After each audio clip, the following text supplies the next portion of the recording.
Before we knew it, it was a full-blown row on the freeway where we're screaming at each other. You turned the car around for us to go back home. Vacation's ruined. All ruined. All because I wanted a cup of tea and you didn't want me to have the cup of tea from the outside. So going back to this idea of you are having an argument at a surface level because there's two things happening. One, the words don't mean the same thing. So you think you're talking about the same thing, you're not.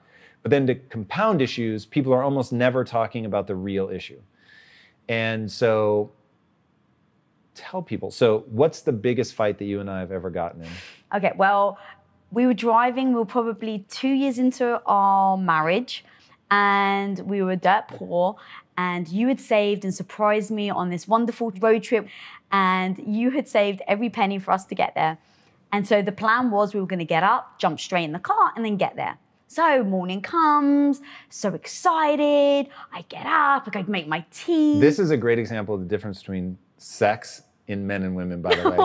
Because like, this is all the foreplay. For me, it was like, I was looking for this one word answer, but keep going, giving the context, like we're warming up, yeah.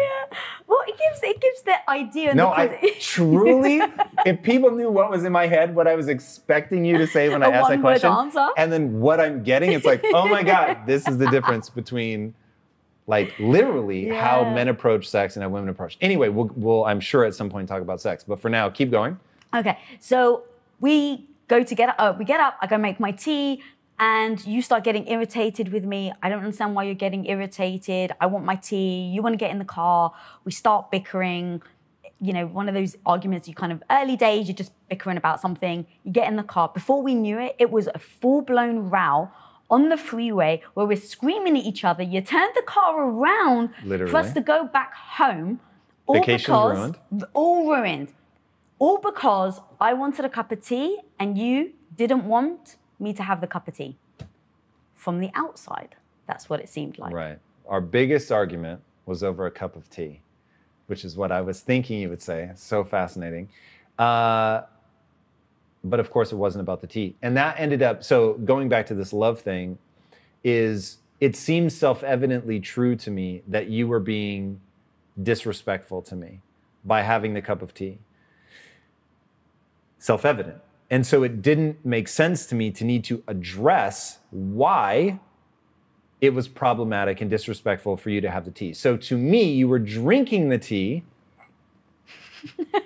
You know what I mean? Like fully going. You just did that. It looks so spiteful. Like, yeah, motherfucker, what are you going to do? I'm going to be drinking my tea. Yes. That's how you perceived it. Yes. And that's what I'm saying. Like, if people don't project into the other person and go, what is this experience from their perspective? Because let me tell you, if someone who loves you and that you love are going that head to head, you don't perceive the situation the same. Therefore, the entire argument should stop instantly, and you should simply say, where's the misperception? And those two things to me, that we can so fundamentally misperceive a situation, meaning it seems self-evidently disrespectful to me, therefore you're doing it in full knowledge of how disrespectful it is. But of course, what the breakthrough in that moment for us was, no, you just have a totally different frame of reference. And then it was like, oh my God. Once I understood your frame of reference, I was like, whoa, now your behavior makes sense to me.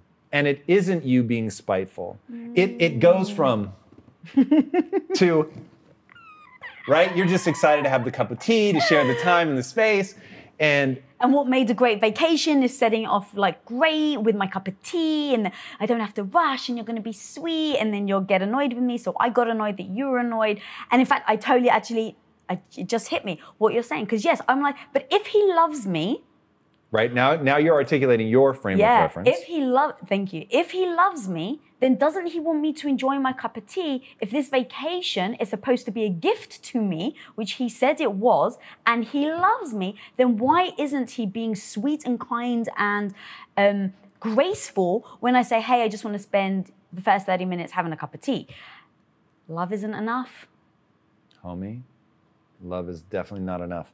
So those two things to me seem to be the most profound. So you have people changing in different ways at different rates, and then people having these fundamental misunderstandings of each other where they never get to what the actual root cause is. And just because you haven't said what your side of it was and why you thought it was being why I was being disrespectful with a cup of tea. I hadn't taken any time off work. I really felt a crushing amount of pressure to live up to what I had told your father, who did not want me to marry you, that I knew I was broke at the time, but that I would one day make you wealthy. And he just couldn't see it. He could not see how I was going to take. And he wasn't saying like, you need to make her wealthy. He was just legitimately afraid I wouldn't be able to take care of you. Now, at the time that I go to propose, I don't have a job. Like, I get it now and didn't understand it at the time. And so now I have all this pressure on my shoulders of like, I really have to make this come true. We're multiple years into our marriage. It's not happening. I'm working really hard, but I'm not getting results. I feel in over my head. I feel sort of unprepared for this future that I can dream about, but I don't know how to execute against. And so the only thing I knew how to do was work more. So I was throwing a lot of hours at it. And of course, it ends up being that it really was wax on, wax off, and I really was getting better, but I hadn't sort of had that threshold moment where you could see it yet. And so to take time off was to betray you, was to betray everything I promised you, was to play at being your husband instead of actually taking care of you. And so I'm coming into this. I don't think I've ever heard you say that before. I don't think I've ever said it like that before, which is always fascinating to just speak out loud. So in the moment, I'm thinking, okay, if I'm going to take this time off, if I'm going to spend this money that I should be taking care of you with and making sure that you have a roof over your head and food on the table, because at this time we have a very traditional relationship. You're staying at home, I'm working. And I was like, if we're gonna do this, we need to make the most of it. We need to be at the hotel, but I haven't said any of this, and that's the important thing. It seems self-evident to me. It seemed obvious to me that that's what this was and how we should react, okay? It never occurred to me that you had a different frame of reference. I didn't even know the concept of frame of reference. So I'm like, okay, obviously we need to get to the hotel the moment it opens because they charge you. I mean, if you prorate the money by minute or hour, it's like you're literally throwing money away if you're not there at the moment that they let you in. And I'm so panicky about this, about money at this point. So we're gonna waste money if we're not there on time.